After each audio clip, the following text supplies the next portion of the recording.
Today, it's Edwin's Monday evening property rant.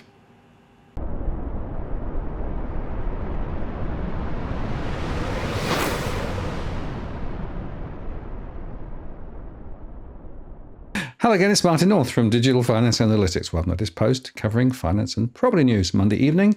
And of course, Edwin is with me for another rant. Hello, Edwin. How are you doing? Martin, it's bewilderment and everything else. And I put it in your face, and it really just kind of hoodwinked the general population with taxes, fees, and more taxes. I mean, like I keep on saying to a lot of people across different industries and different sectors, I say everything is really great, looks really wonderful and shiny and glossy, just printed paper, right? Even the money, the new money that we're getting, new $100 bills and the new $50 notes that you get out from the bank, even they look nice and shiny, but they don't get you as far as what they used to even 6 months ago. But it's in your face. They're not even hiding it. It's poking the eye, but they just want to, like I said, bedazzle us with so-called fees and more taxes. Yes, so I talk quite often about announcables, right? So announcables are things that governments make statements about or announce new, things, be it policies or whatever, but actually they don't necessarily move the dial, but they want to be seen to be doing something. And Albo's latest on the migration, yeah, I'm not sure that it's really going to make a hell of a lot of difference. And more broadly, of course, we know that this has been a long-term issue. But finally, at least the government's talking about migration. I suppose that's a step forward. That it's all smoke and mirrors, really, isn't it? Look, it is, Martin. This is the thing, right? This is the thing. And if you really listen to Jim Chalmers' statement on Sky News that I put up there, it's on my Twitter feed. And if you look at his the points there, we've covered a lot of these over the past from early this year. We've been covering a lot of this anyway. And we called one of the points which we'll talk about a little bit later on. But when you look at it and you pull it apart, it is scary. The general public need to be scared, Martin, because they're talking about tripling foreign investment fees on established dwellings. Since when have foreign investors been allowed to buy established dwellings? Is the first question we need to ask ourselves. But apparently, if they increase the fees, if we triple the fees that they're going to be paying, they're now allowed to buy established dwellings. So that puts a further strain. And then, one of the things that you need to ask, with the first point is, do they really think that people that want to park the money here in Australia by illegal means or whatever means that got the money from overseas, if they want to park it here in Australia, do they really think that they're going to be worried about pittance of a couple of $100,000 penalty fees in order to buy and have something sitting there, whether it be a pretend rental, a short-term rental, or let's put in some smart devices that'll turn the lights on and off, and it will also run the taps every now and again to make people believe, make the powers to be believe that it's occupied. That's the first thing. But it is scary. But it's in your face. It really is your face. And their solution is we're going to tax it more and we're going to charge extra fees so that we can have carriage of this and we can allow the millionaires and the billionaires from overseas, from abroad, to come and buy the homes where we're already squeezed out in many parts of Sydney, right? That's the first thing. Then it says doubling vacancy fees.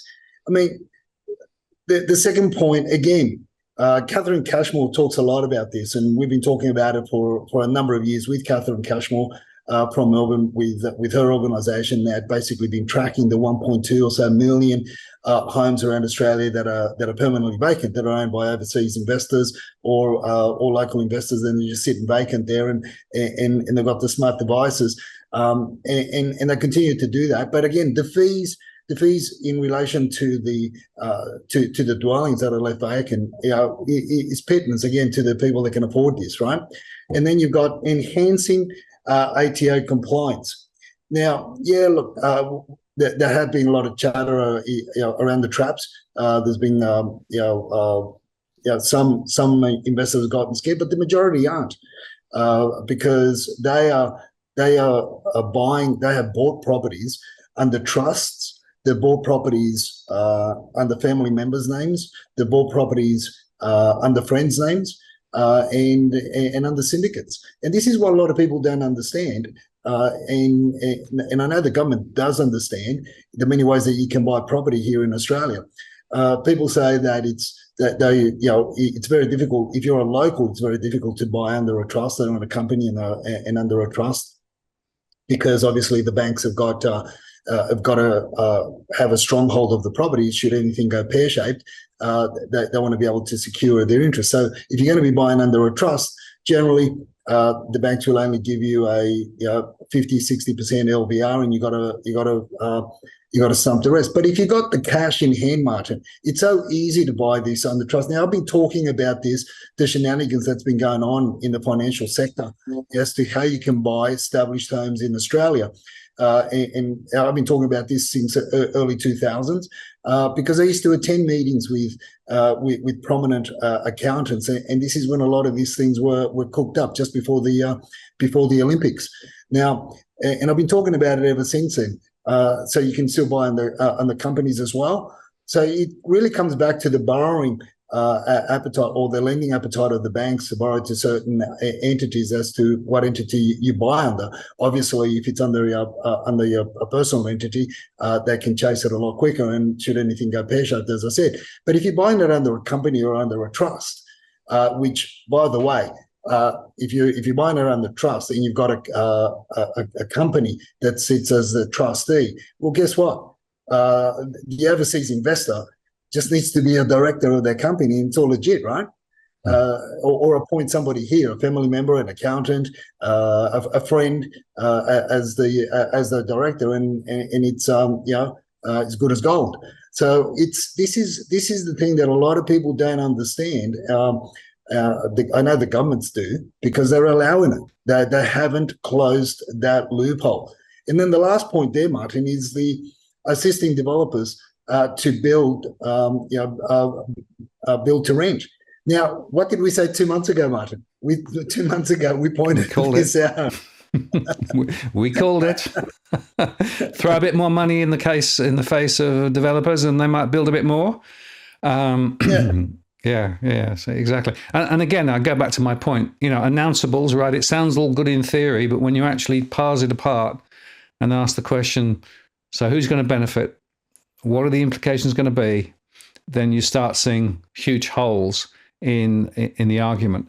And, the bottom line is simply this, that they can mess around the edge here, but this isn't getting to the heart of the problem that we've got. And as we'll see later, listings are still well down, and the quality of the construction that we've had in recent years is putting more and more people under pressure, and we'll touch on that as well. Albo can say, well, he's going to dial down migration. We'll touch on that in a second. But the fact here that these sorts of things are really just wanting to be seen to be doing something, but actually not really changing the trajectory from where it has been for some time, which of course has benefited those in the building and construction sector, but aren't necessarily benefiting ordinary Australians. And that's the problem, isn't it? No, that's right. And this is what we've been saying for a number of years, that the first-time buyers, the young people, and as you put out in your podcast not too long ago, a couple of weeks ago, it's the young people that got thrown under the bus, and they will continue to get thrown under the buses and under the new tram lines that don't work. They break down all the time, and they're used as cannon fodder. But it's there's, as I keep on saying, which is a statement that resonates a lot in me, and that is, things have got to break before you can fix them. And in this case, I still don't believe that things are truly broken. I really think that we're bleeding out, but it's not broken to the point where then you can fix it properly. And look, 2024, we're going to continue to bleed. The general public are going to continue to bleed. Those that want to get into the property ladder, be it a principal place of residence in the majority, it's going to be struggle street, unless obviously you're down in Melbourne where numbers are absolutely surging. But they'll change that as well. And they'll continue to change that. On the one hand, you've got Channel 9 or all the other mainstream media pundits and AFR, in the government saying that there's, they're going to reduce the migration, but we're going to again, it's smoke and mirrors, and we'll split that open very shortly. But then on the other hand, Channel 7 put out a report that there's going to be 450,000 potential migrants going into Melbourne. Of course, somebody told the Premier there that the numbers are surging because they've been watching our show, and they've been watching the in comparison to Sydney, they're almost double the amount of listings on market, and things are struggling. A lot of the online commentators can see that as well, and a lot of commentary around that. Not as much as the mainstream media still haven't really picked up or come to terms with it as yet. The difference between Sydney and Melbourne. But that's what's happening. So on the one hand, you've got the government saying, we're going to reduce the numbers, but on the other hand, they're still saying, but we'll just, but Victoria needs a few more because the listing numbers are surging. So we've got to control that market. Absolutely, pretty crazy, and we'll talk about the numbers a bit later on. But just on the migration issue, the AFR made the interesting headline that Labor resists making big cuts to overall migrant intake, and they're sort of messing with students, etc., etc. But it's not necessarily going to move the dial that much.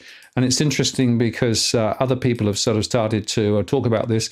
Tarek put up a slide recently which just showed the components of annual population change and how net overseas migration has been driving it massively high. And of course, we've seen that through some of the impacts.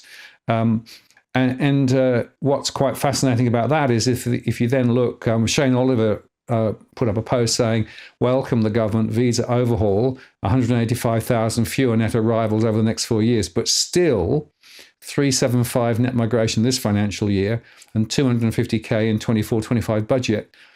Going in the right direction, but still higher than pre-COVID averages, and adding to housing shortage for a while yet. So, all of those in the know are actually saying, well, it's moving the dial, but it's not moving the dial very much. And it's again, this is announceables. This is being seen to be doing something without really doing much at all. Yeah, and as I put that tweet up on Twitter, the translation to all this, Martin, when you break it all down, is the government's really calling for less Uber drivers. They're going to bring in less Uber drivers and Uber Eats drivers, bike riders. But hello, property buyers with sizable deposits, so they can fast track their visas. Individuals that are on net incomes of 135,000, they can fast track their visas by up to as short as 7 days. Now, tradies are still on the sideline, so we don't really want to bring in. We sort of, on the one hand, want telling the general public that we've got issues with construction, and there's not a lot of people going into the construction industry, but it's planned, right? It's there's a bigger plan to this, so they're still hindered somewhat to come. This is skilled migrants for the building industry. Why? Because the unions are all over it. The unions are all over it, and they're not going to allow the government to bring in skilled labour workforce from Europe or English-speaking countries. But if you're going to move into the healthcare and financial sectors, well, it's 7 days PR. But this is the point that we were talking about earlier on, Martin, is that all the smoke and mirrors. You basically they're saying we're going to reduce the students in the majority. They come to those pretend courses, and and then they disappear into the ether and become ghost migrants, and they basically take on labour work that the locals don't really want to attend to. That's that's a majority, but as I said, historically or pre-COVID, it was mainly in the construction industry. But the new type of migrants that are coming in, they don't want to get into the construction industry, as I said. So it's less Uber drivers and less Uber Eats bike riders.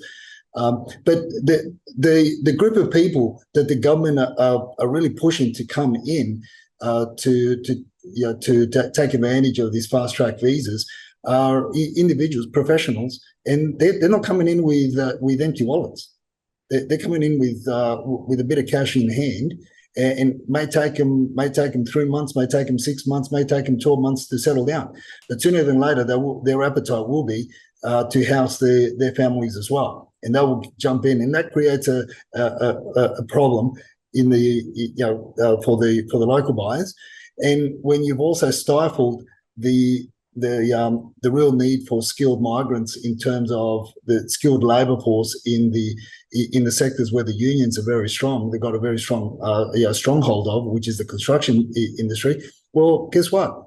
You've throttled that area, and it's going to cost a lot more to build, right? It's going to cost a lot more to build. It's going to take a lot longer to build, and we're already tracking about 120,000 properties short of the promises since the 120, 160,000 properties short of the promises made by the Labor government that they were going to build. I don't know. Some are saying that this year's tally is going to be around 154, according to 154,000 dwellings going to be built between 22 and 23, according to SQM. The HIA are saying are talking closer to 130, which is at the end of the day we're tracking about 120, 140, 160,000 short of the target. So we're still way behind. And as then Tarek puts up his tweet earlier today, he put up the tweet of the Albanese government's migration forecasts have been released. 510 in 2022 to 23, 375 23 to 24, 250 in 24 to 25. A migration rate of 250,000 needs up to 170 dwellings, new homes, in net terms, to start putting real upward pressure on vacancy rates. We're not going to get there. The bottom line is we're not going to get there. So this is all smoke and mirrors. And some are saying we're not even the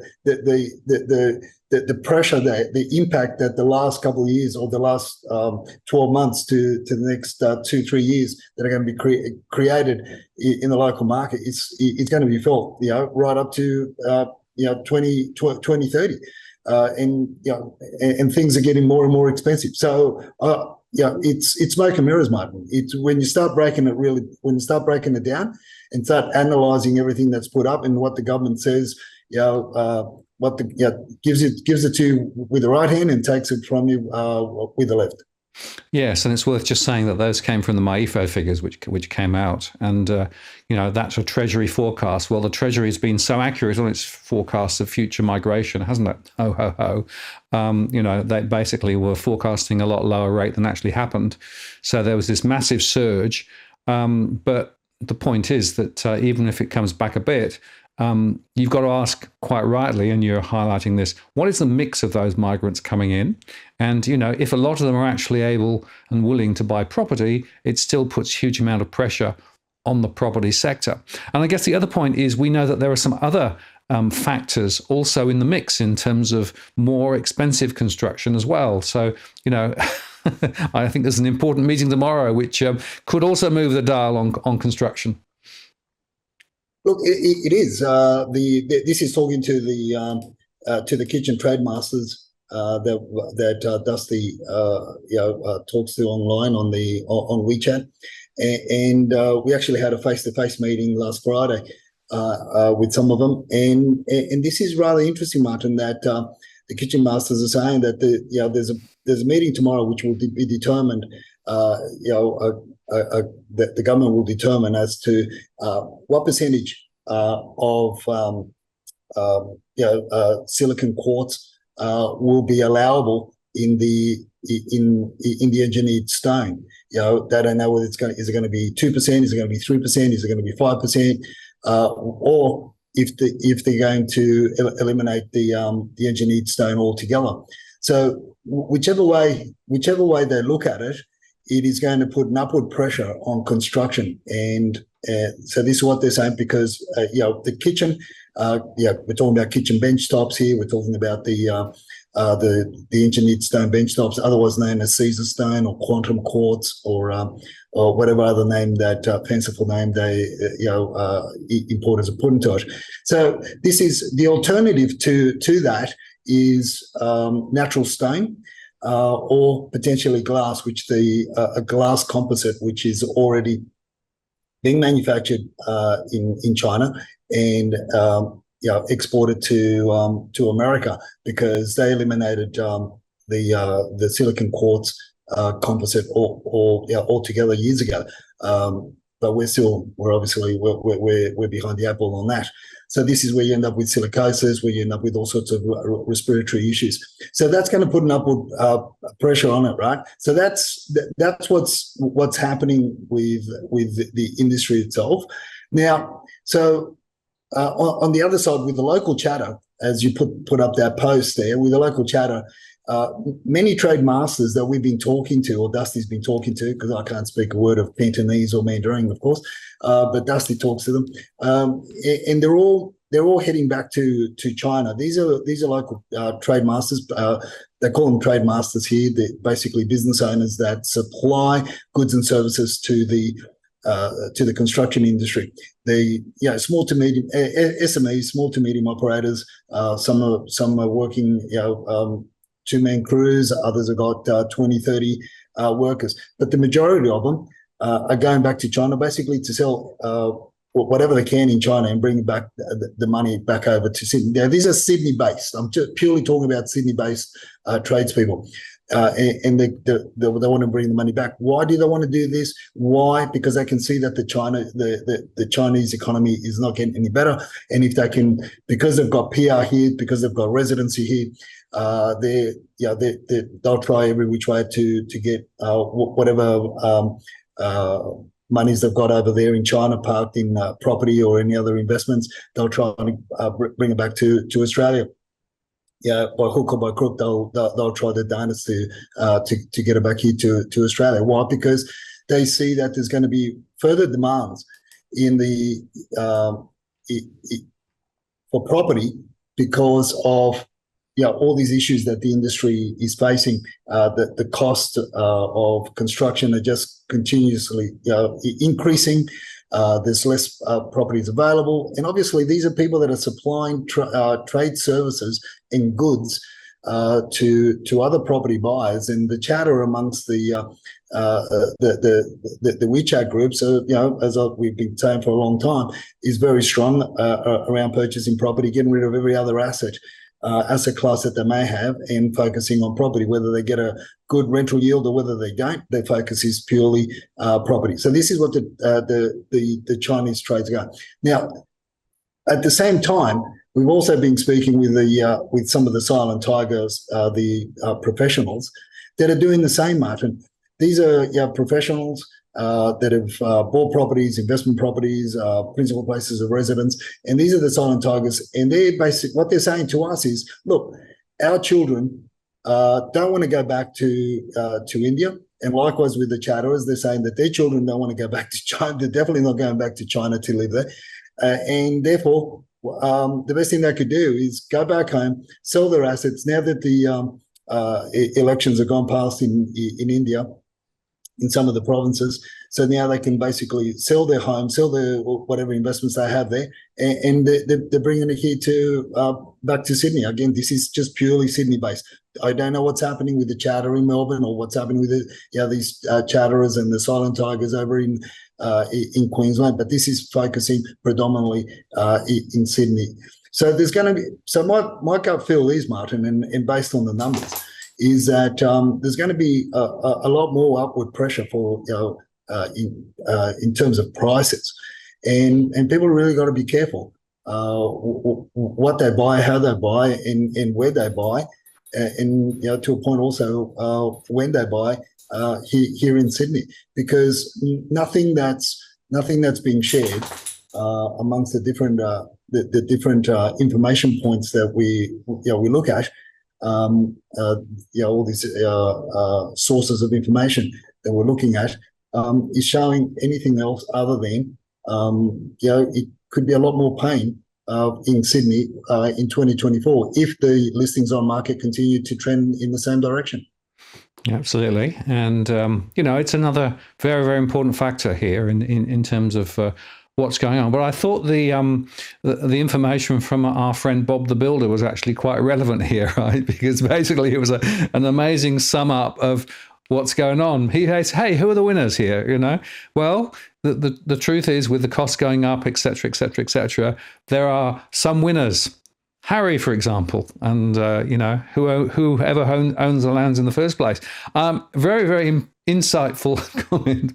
Mobile homes and builders will get a large chunk as they can build fast with little oversight. It is nonsense, isn't it? But it's the way that the world is designed. Yeah. So Bob the Builder, he's got a few mates in HIA. And in the headquarters, so he's reached out to them. I actually asked him for if they had any numbers on estimates on buildings to be completed between 22 and 20, and then beginning of the year and end of the year, and he said they do, but they don't want to share them. They don't want to make it public for whatever reason. But this is what he got back to me with, and it's interesting. Again, the cost across the board is going to increase by this is from head office, that they feel that the cost is going to increase by a further 8 to 11%, as if construction and renovation costs weren't already relatively high. Obviously because of the energy costs. And remember how you and I were speaking about changes to BASICs and the NCC as well. We were ahead of the game, and this is it, Martin. This is why I called at the beginning of the year. I said that cost to build from the beginning of this year to the end of the year, we're going to increase by at least 20%, and I dare say we've gone closer to an increase of about 30%. But the other interesting point from there that Bob the Builder puts out is that when he refers to Harry Triggerboff is one of the major winners. You also have to look at the other developers that are holding on to land and holding on to development sites. They're going to get two great big Christmas presents at the end of the year. Obviously, Jim Chalmers has already spoken about, which you and I spoke about 2 months ago. We said that developers are sitting on the sideline. They're waiting because they don't want to use their money to build. And they knew, and this is the meeting that I had with some big wigs a couple of months ago, and they were saying, why should we use our money when the government's going to be throwing money at us to build? And what did Jim announce over the weekend? Exactly that, what the developers had already told us 2 months ago. So that's the first Christmas present. And the second Christmas present is they're going to get a great big whopping greater yield. In other words, they're going to get in a lot of areas of Sydney, they will be removing height restrictions, and they will be able to go up another 2 or 3 levels in a lot of the cases, which was the case with Opal Tower. Because there was government intervention with that. The New South Wales government, it was, they still own some commercial property in there in Opal Tower, hence the reason why they were able to go up higher. Harry wasn't very happy at that time, obviously. Well, now guess what? He's going to be rewarded for being such a patient person. So they're the two big upsides. And at the end of the day, who pays, Martin? The taxpayer. We pay for it. We're going to be paying for it, lock, stock, and barrel. And when I say lock, stock, and barrel, we're going to be paying for it because we can't build high-rise developments. There's only a handful of first-tier developers that can build, and the rest that are going to jump on this bandwagon are going to be building crap, are going to be absolutely building shit all over Sydney. And we're not only going to have $1 million ghettos in next to Mascot Towers and around that area, but we're also going to have $1 million ghettos just about everywhere across Sydney, because even apartments are going to be fetching 2-bedroom, 3-bedroom apartments are fetching close to $1 million in the West, which is insane, and the crap developments. And you brought out in our conversation before the rant, you brought out a post that said that some strata levies are being increased by up to 80%. Yeah, this was an amazing thing that came out when one resident said her fees had risen from $4,681 a year to $8,357 a year, an increase of 79%. And it's like dealing with the mafia. Body corporate hikes fees 80%. This is actually a luxury South Bank complex. So we know that there are downstream implications, both in terms of higher fees, particularly corporate body corporate fees, but of course also, as I made a post earlier on, the number of properties with defects is more than 50% in New South Wales, right? So we know that we can build high, build cheap, well, cheaper, because you can cut corners, and then you end up with defects that require fixing up later, which means that they're actually transferred to the body corporate, and therefore not only taxpayers are paying through the nose, but those who buy the properties are also paying through the nose. So it's a bit of a crooked game, isn't it? Oh, look, it is. And this is what I'm saying. We're going to be paying lock, stock, and barrel. And we're going to be paying now. We're going to be paying later, in the next few years. And we're going to be paying when these development sites are actually become the $1 million ghettos all over Sydney. Why? Because as we've been saying, the developers will cut corners, and this is and why do they cut corners apart from from trying to make an extra quid, is the simple fact that they're also under a lot of pressure from the government to build quickly. Yep. And this is one of the things that I try to tell a lot of people, is that there are reasons why you wait in between certain things that you do in a renovation. Things have got to cure, things have got to set, things have got to dry, things have got to be put in place properly, and they've got to be inspected, re-inspected. Again, because you've got a lot of unskilled labor, unskilled workforce out there slapping this shit up, pretty much overnight.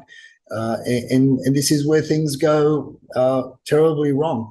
And this is where people pay good monies. I mean, over the last month or two, we've seen umpteen dozen reports even in the mainstream media of many people across the state, in Melbourne and in the ACT and New South Wales, Sydney, because of shoddy construction. I mean, there are YouTube channels and inspected channels and that, with millions and millions of views, because it's almost become a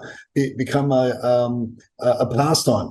For people who watch all these dodgy buildings from homes right up to your high-rise developments, and how many, so we're building these, we're pushing the construction and we're pushing people into buildings that are unsafe, that aren't fit for purpose, and they're getting smaller.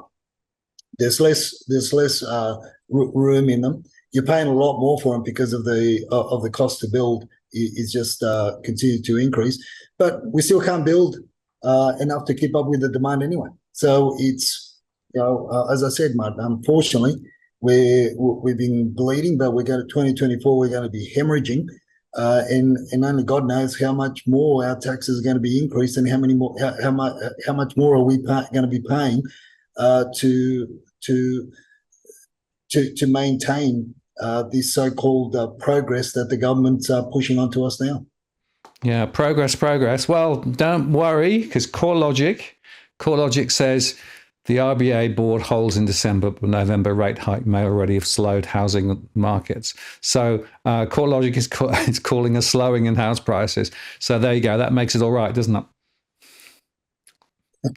Yeah.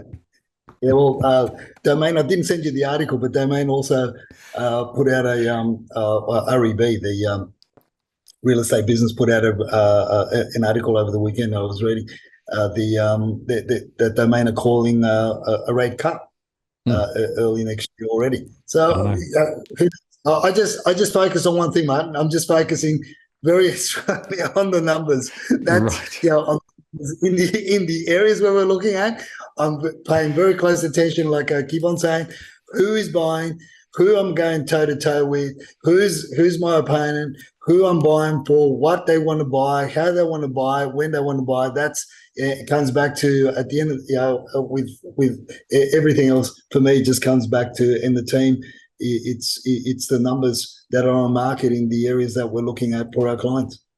Well, talking about the numbers, very good segue. So in Sydney, this is last week's numbers. We were at 15,635. And if we jump forward to this week, we're down to 14,625. So that falling trend in Sydney is continuing. Yeah, look, it is. It is the end of the year. We say it's the falling trend just happened a little bit earlier than normal by a few weeks from your normal periods. For whatever reason, I think my belief is because of the uncertainty in geopolitical terms, and the turtle stuck its head back into the shell. And also, if you're not achieving the price and you don't have a rental property to go to, as you basically sort yourself out and see where you want to where you want to retire to, well, what's the point in selling if the rental market was also there was a stranglehold on the properties for rent on market. So that's but what I've been doing now is just to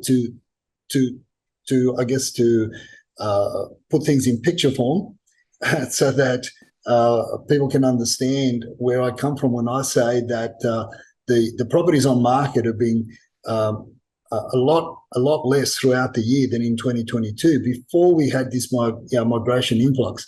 And this is why it has always been concerning. This is why I was speaking about it from the beginning of the year, and it's only just in the last few months that the mainstream are really picking up on the effects of the migration policies that you and I spoke about that were changed in 2019 and the greater effect. I mean, we're across it over 12 months ago, and this is the trend, Martin. Obviously, these are points that from similar weeks, week on week from the end of the year of 22 and the end of the year of 23. So these are Dusty's end of year Domain for sale listing numbers, Sydney 2022 and 2023. And there's your difference. There is your difference. Less demand in 22, greater demand in 23, and yet you've got less properties on market. I still don't understand why your Tom Panos indexes and every other indexes are still calling higher numbers on market in 23 than in 22 when we've been tracking the Domain that's being our benchmark for the last 3-4 years. I can't see it. I can't see it when we're on the ground. The rest of the guys from the office can't see it when we're on the ground. Talking to the agents on the ground, they can't see it either.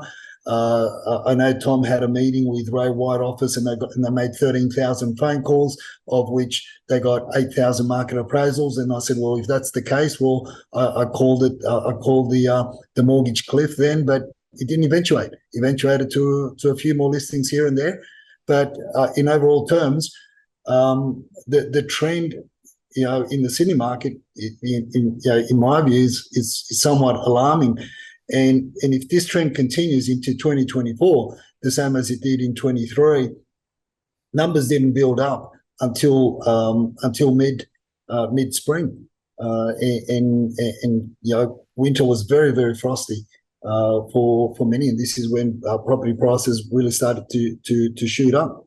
So look, for the sake of the people that are looking at buying, or I can say is just be diligent, be very, very, very diligent in who you're going to be standing against at the auction if you're going to be buying under an auction scenario, and if it's a private treaty, take your time in doing the greater due diligence to make sure that you're getting the right goods, because at the moment it's not looking too pretty for buyers in Sydney. Melbourne is a different kettle of fish. Well, let's look at the Melbourne numbers, because, of course, we've tracked higher listings in Melbourne through the year. 26,041 based on the 4th of December. And if you look forward, it's 25,424. So a slight easing, but a much larger number on market. And that's been pretty consistent through the year. And one of the reasons why, in fact, the CoreLogic data showed a decline in net property prices in the Melbourne region over the last month. Yeah, and again, it goes back to listings on market. This is we religiously look at them. Obviously, we don't just look at the domain platform. We use domain because we've been sharing the domain figures for, as I said, for a number of years on the show. But we obviously look at the other platforms as well. But it's the definition of region is different across the different platforms. But the trend nevertheless across the board is consistent as far as we're concerned. That predominantly for us, it's also what the real estate agents are saying on the ground in the areas that we're looking at. But look, the other thing in relation to numbers for Sydney, Melbourne still, people still want to skate the Melbourne market, so they're still pretty high for this week. But the numbers for Sydney have really come down from your 900s, your low to mid 900s to 735 for this upcoming week. And I dare say that number will change to about 520 by the end of the week, because a lot will come off. Will be withdrawn or get bought before the auction. But there's there's really not a lot of joy for sellers. Look, even Tom said in his last post over the weekend, he said that he had a low count. I think it was 3 in 10 that he sold on the weekend, that was sold under the hammer at his calls over the weekend. But he said that there was a 3 or 4 or so that didn't sell, and the highest bid was only 20,000 or so apart from what the vendor would accept, which I thought it was pretty crazy. When you're that close, you certainly put it together. But as I said, Martin, if the agents are saying to you that you're going to get $2 million for your home, and it comes shorter than the $2 million that the agents have promised you, and you've got really nowhere to go, people are going to sell, only sell. And what Tom's pretty much saying, what I heard in what he was saying in between the lines was, they're going to wait till next year to see if they achieve the higher price. But to be 20,000 apart and not take the highest offer on the day, I mean, look, was it really 20,000 or was it a little bit more? Did Tom embellish the story a little bit? But at the end of the day, I'm just saying, well, okay, but then to say, people are using that now as see, there was only 3, even Tom only sold 3 in 10. Well, no, that's not what he said. The others were very close to the mark as well. So who knows? So this is, well, that's the auction. That's the auction arena. That's another, an area which is somewhat entertaining. I like to, take the piss out of them. Most of the time, I like to. I enjoy the shenanigans in terms of, participating on the day of the auction as well. The theatrics and people have got to learn and understand that, hey, if the auctioneers do it, if the agents do it, as long as you're not colluding, with another buyer, it's all fair. It's a game. It's a game. Yes, it is. It's a game. It is. It's a game. It's a Absolutely. Well, let's just quickly look at the rentals for Sydney. Last week we had 11,451 listed, and interestingly, this week it's gone up to 11,609. So the rentals are going in the opposite direction to listings, which is good. It is good, but based on your surveys as well, we discussed before, and that is because there's a lot of share accommodation. A lot of people are going; they can't afford the full rent. I don't know what the breakdown could be in terms of how many short-term rentals are also coming back on the rental market for long term. But at least it's a lot better than just seeing over 8,000 listed for rent on across the Sydney region, which is scary. But it's still very low, Martin. At the end of the day, in years gone by. When I was managing the rental book, between the Parramatta LGA and the Blacktown LGA, you got close to 15,000 just between the two LGAs, let alone the rest of Sydney. So it is a positive move. But the other side of that coin also is based from your surveys and what we've discussed, is that there are a lot of people that can't pay the full rents, and so they're sharing. Absolutely. And we're seeing more people moving back with parents, getting into shared accommodation and all those things. We'll see a lot more of that, I think, over the next few months because, again, looking at the data from my surveys, we are seeing a number of rent leases coming up for renewal in the early part of next year. And in each case, what we're seeing is considerably higher rents being demanded from landlords. And, rental stress is really, really high. In fact, next Tuesday, I'll go through this in more detail on my live show, and we will go through the data at a postcode level because it is very, very granular. You need to understand the dynamics in different locations. But the general point is that we are seeing a lot of those in the rental sector with cash flow pressures. And the only way to solve that is to move into somewhere cheaper if they can find somewhere, or move in with families or friends. Or, of course, and this was a really disturbing picture. There was a piece of video released showing the tent city on the Brisbane River in the centre of Brisbane with, I think, more than 70 tents now. So people are actually, having to live in tented accommodation, which is pretty astonishing. At the time when the Premier's just resigned and the new one is going to be brought in. This, to me, this is a symbol of the failure of the total housing story in Australia. The fact that now we've got tent cities, and this was just one example, but there are other examples in other places too. We're relying on tent cities and people living in cars and things. I mean, this is a bit of a disgrace, isn't it? Look, it is, and if you recall, in the first or second show of the year, when Dusty and I put out our predictions, what did we say? We said that tent cities will start becoming the norm, and it should be a black mark against the state premiers. And I'm not biased towards the left or the right here. I mean, this started with the Libs, and unfortunately, it's the Labs now that are holding the steering wheel.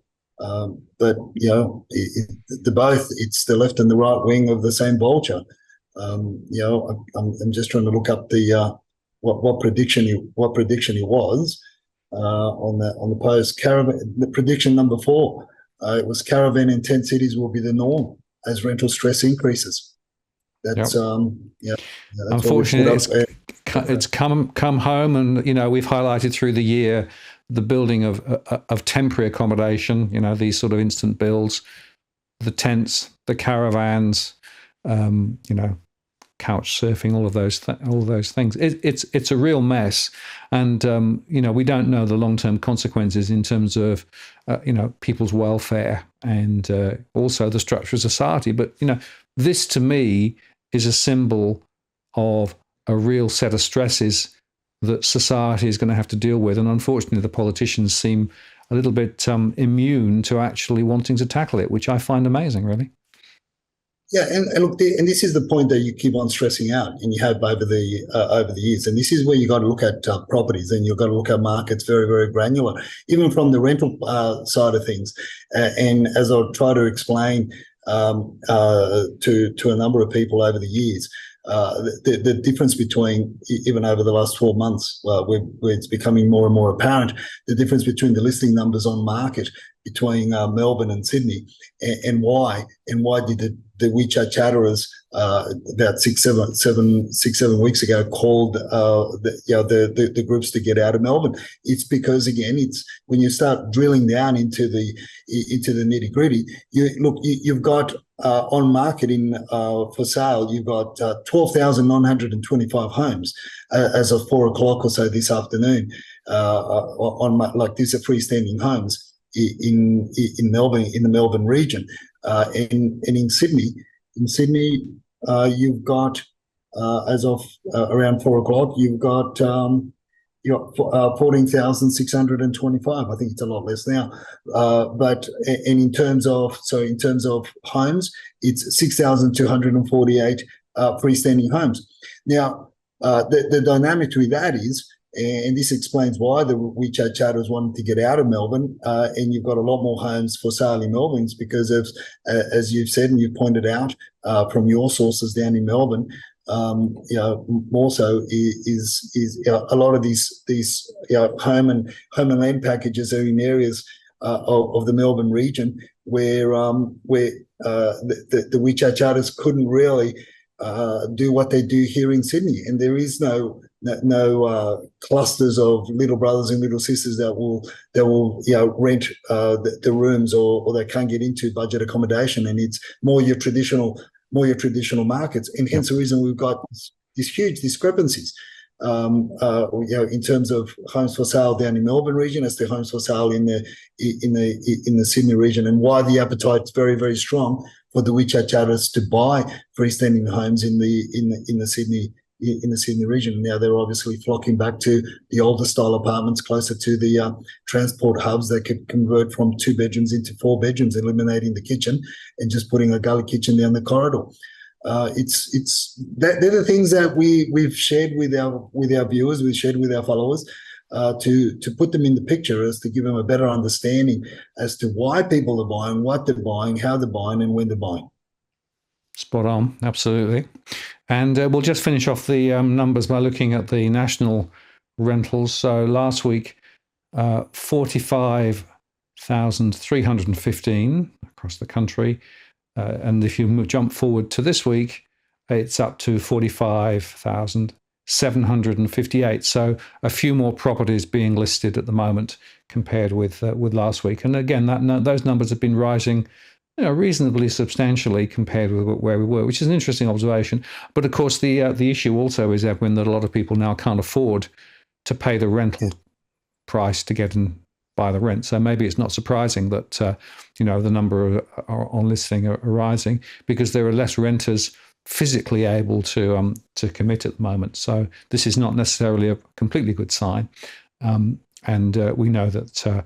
I think the next 12 months or so, with high inflation and with the high cost of living more generally, because the inflation number doesn't actually tell you the real impact of real households. And I go back to my surveys, more than 70% now of renters are actually finding cash flow pressures. So a lot of people can't commit to going back into the rental sector again, looking for other alternatives. So as we come to the end of the show, Edwin, you, of course, always have a tip of the week, and this is another goodie. I guess it's the heat, Martin. heat. The tip for this week is just stay frosty. And if you feel a little bit dehydrated, don't go into the auction dehydrated, because the emotions will run away, and you're going to end up paying a hell of a lot more than what you really wanted to pay. So make sure you're hydrated. Take plenty of liquids. Drink a lot of cordial beforehand. Get the sugar levels up. But at the end of the year is usually when there's a lot more shenanigans that goes on with agents, because they also want a quicker sale, and and have a little bit of fun, as we said. Also, one of the incidents that we had with one of our clients is the agent was pushing us to make a pre-auction offer on the property, and I said to my client, I said, listen, we're going to go easy on this. We're going to go slow, because the agent was about, he's very vocal, with all the inquiry that were present at the couple of open homes that we attended with our client as well. And it was very vocal, saying, there's basically there was an offer on the table which was $200,000 above the starting guide point. And I said to our client, as we were walking through, I said, look, stay calm. Just listen to what they say, what they'll say, and everything, and we'll call their bluff. And the way that we called the bluff was, we obviously the auction was on Saturday, and but before that we inspected the home a week and a half prior to that, and I said what we'll do is we'll get our building inspector to make an appointment to inspect the property, and obviously the agent will call me and will say, oh look, Edwin, we've already got a building report, blah blah blah, this that, and you can move quickly. We've got a hot offer on the table, this that, and the other. And I said that may be the case, but when the agent says that, I'll just tell them, look, we don't rely on agents' reports or vendors' reports.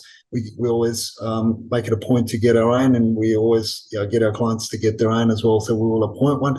But what we did is we told the building inspector to say that he was tied up, call the agent, and rather than having the building report about a week and a half ago, I said make sure it's midweek before the day of the auction. So if there is a genuine offer on the table, we'll flush them out.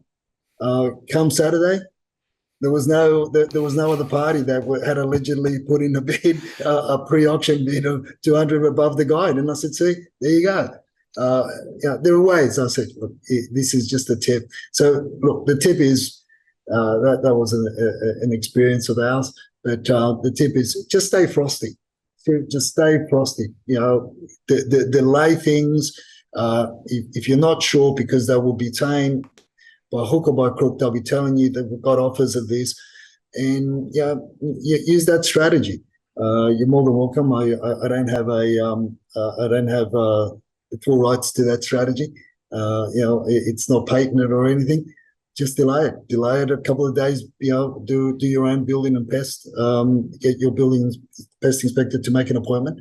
A couple of days before, and that forces them to go to auction. And that way you'll know if there's a genuine party that you're going to be going toe to toe. I prefer, as I said to our client, I said, listen, it may be true. It's a 50-50 call, right? I mean, so we got to flush it out. And we did. We flushed it out. There was no such party there that had offered more. No, but you make a really, really interesting point about you can use time to your advantage, right?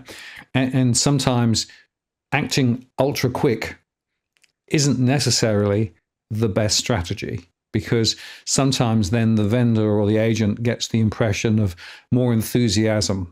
And of course, if there's more enthusiasm, they feel that there's probably more opportunity to negotiate higher. So sometimes just being a little bit cool, right, and playing for a little bit of time, and allowing things to just move at their own pace is a really, really good strategy. And it actually takes a little bit more guts to do that sometimes, particularly if you're interested in a particular property and you really want it. But sometimes jumping in with both feet and being forced to negotiate higher as a result isn't necessarily the best strategy. But you've got to take a few breaths, haven't you? Yeah, like I said, stay hydrated. Get Exactly. sunstroke, and yeah, and just slip, slop, and slap, and then when you get to the day of the slip, slop, make sure you slip, slopped, and slapped, and you just hold them there for a very, very long time. Anyway, you just got to have fun, Martin. Just got to have fun because exactly. the world is getting crazy. Yeah, it's certainly a crazy world. But anyway, we're going to be back next week for a normal show. And then the week after that, believe it or not, that's Christmas night. But what we're planning to do, Edwin, is we're going to have a live show on Christmas night. So you can get the old Christmas decorations out and wear the hat and everything else. And we'll have a bit of fun. And if anybody wants to join us live on Christmas night, having had hopefully a very enjoyable Christmas day in a couple of weeks, we'll be able to entertain and also get some questions from the audience live, if that works. So looking forward to next week and also the following week. And, well, who knows? The politicians still have some runway to surprise us even before Christmas, don't they? Oh, look, they do. So it's another week of shenanigans. Let's see what they get up to this week, and we'll talk about it the following Monday. All the best to you, Martin. Stay safe. Take care. See ya. Take care. Bye-bye.